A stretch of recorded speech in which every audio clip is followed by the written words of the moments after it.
Welcome back to another episode of Gamblers Grind Podcast. It's your boy Make a Wish here, bringing to you today's episode of the Breakdown Recap. All right, here we talk about the games that we were predicting, the information that happened, and go over a little something, in case you missed it, or just want to hear a little bit more about what happened, the differentiations for why we were correct or why we were wrong for our bets. Get into it today. My goodness, oh me, oh my. Let me just apologize right there, because yesterday we had a nice little 1 for 4 in the parlay. That wasn't a pretty one. Whew, boy. But excuse me. What I would definitely say here, talk about the first game, the Celtics and the Cavaliers. That was, I want to say it was unexpected. At the time, it was unexpected. But I failed to remember one key point, one very important feature about the Boston Celtics and their ability to play in the playoffs. They don't always show up. And they like to choke quite often. This wasn't necessarily a choking situation per se, but the Cavaliers are able to do that work. Like I said, the Cavaliers put the defense on, changed some things up. And the biggest change, I will say, here was in regards to how they kind of neutralized Jaylen Brown. They kept him down to 19 points? Yeah, it's actually the game before, Jason Tatum was the only one who did basically pretty poorly, not up to the typical standards of a Jason Tatum type show or game. And everyone else is able to hold the team down and carry them to victory. Whereas this time, Tatum was there. He did his 25 points, his rebounds, his typical thing, not necessarily too crazy, too high scoring, more just a good average roundabout thing. And no one else showed up. We have Horford for 11, Drew Holiday for 4, Derek White for 10, Jaylen Brown for 19. I actually don't typically favor Jaylen Brown to do a whole bunch. Just the starters, by the way. I don't always favor him to do a whole bunch, but he tends to be a little more consistent. And this time, he didn't have to pick up the slack from Tatum, but he also wasn't necessarily doing great for his side of keeping him aloft. You know what I'm saying? He went 0 for 6 for 3. That's Brown, by the way. And that boy Pritchard. I don't even know. What's your boy's name?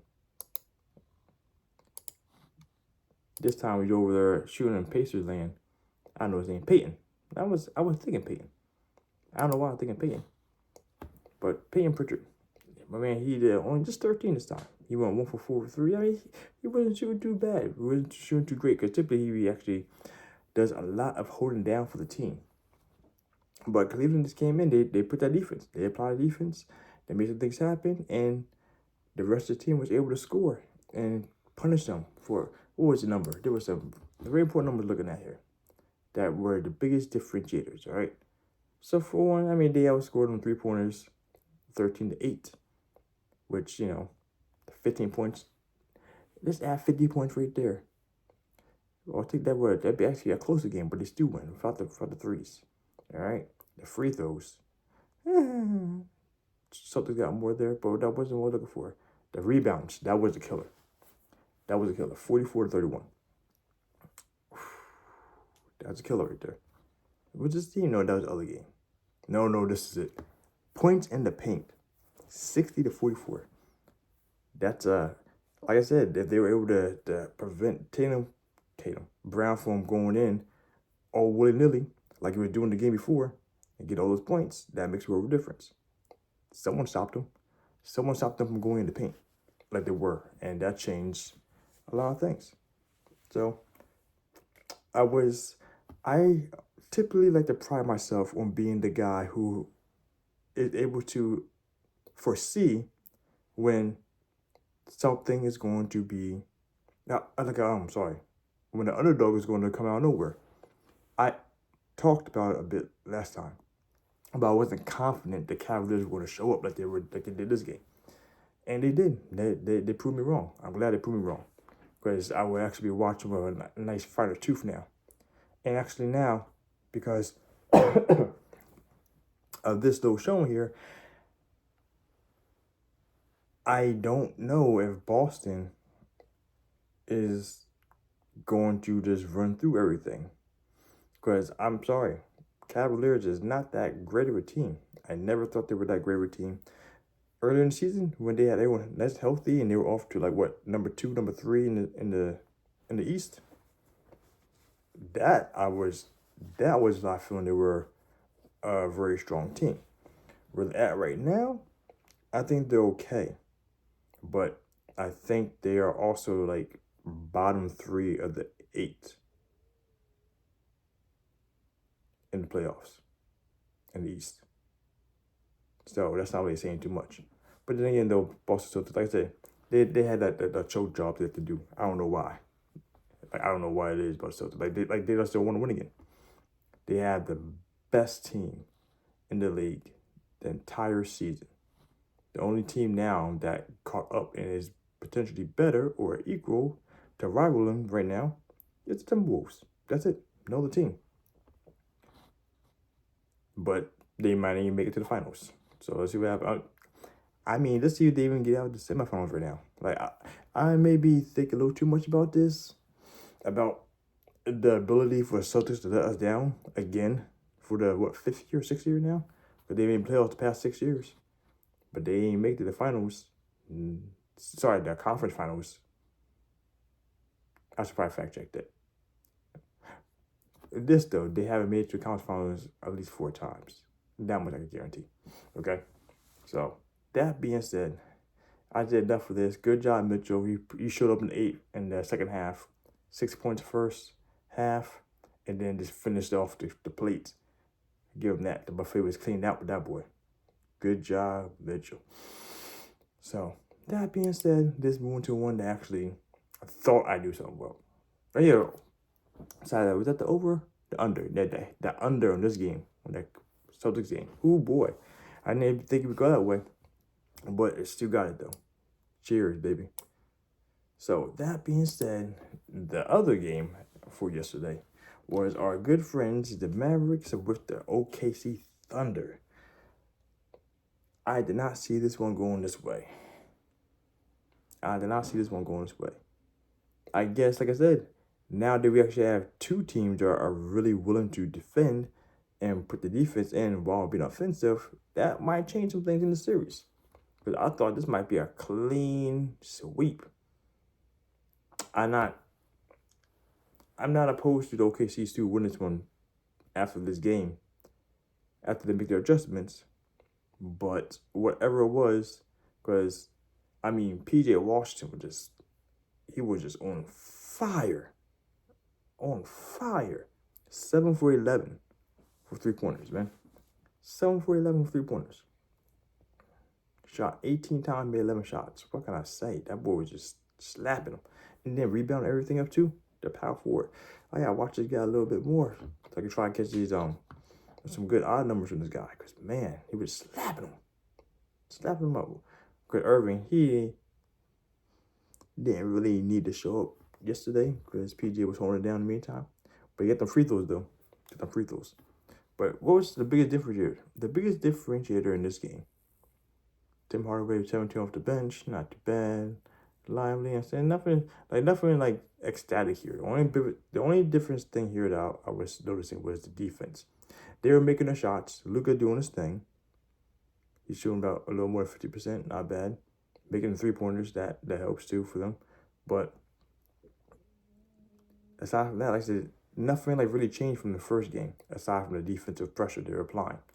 Because Mavericks were leading mostly. How was that? Oh no, that actually happened in the third quarter. Where they were Dallas was up like 15.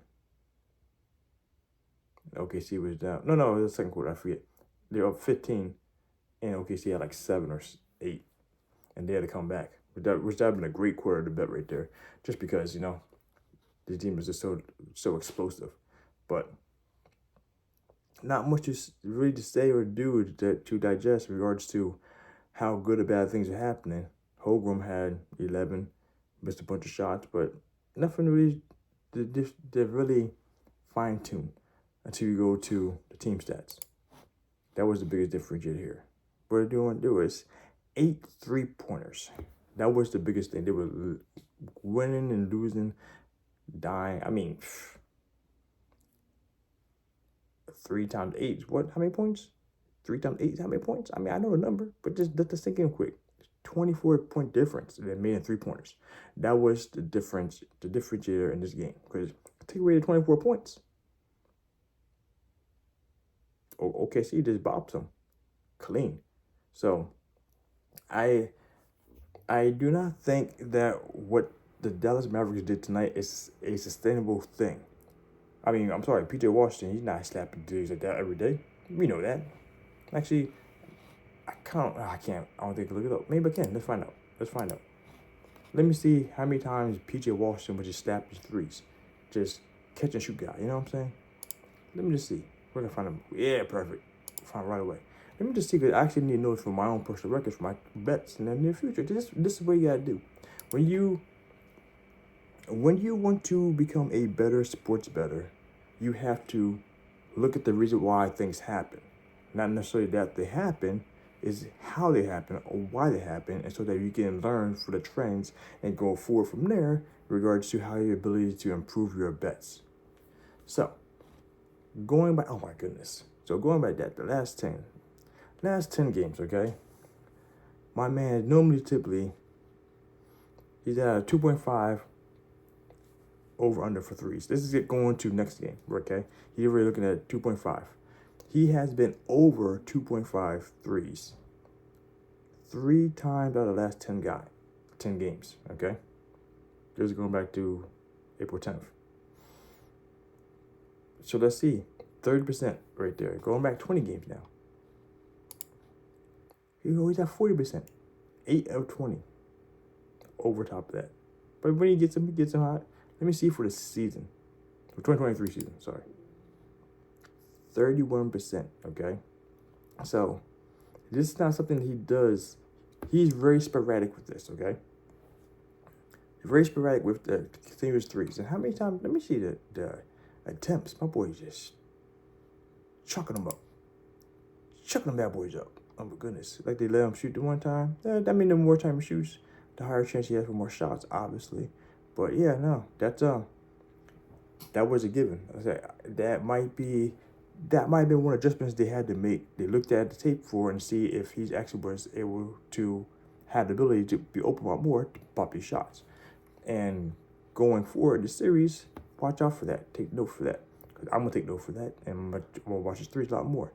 Because I assume next game, that won't be an option right away. Okay? So, just keep that in your notepads for this. This is a longer recap, I apologize for. But this is a good dissection period that we actually need to do so that we can make better bets for the future, Excuse me. So, like I said, that was one of the biggest differentiators there. Aside from that, everything else looking down. I mean, the free throws were on fire. There were 7 more free throws attempts by Mavericks, but they had 16, 17 points of free throws. Nothing else really changed.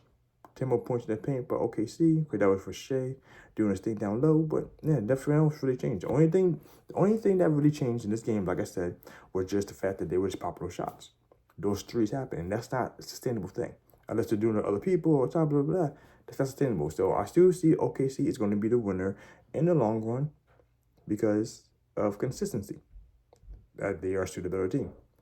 Mavericks have apply more defense, not to a sustainable, not high level, not to like, so they could be about even in defense department, give or take, you know what I'm saying? Something like that, something like this. But we'll see how I feel going to next game. We'll talk more about that then. So, all that being said, just a longer recap than last time, the normal. I apologize for that. But hope you got the good information so to make these next bets a lot better. And let's go to the picks for today. Happy gambling grinders. Make a wish out.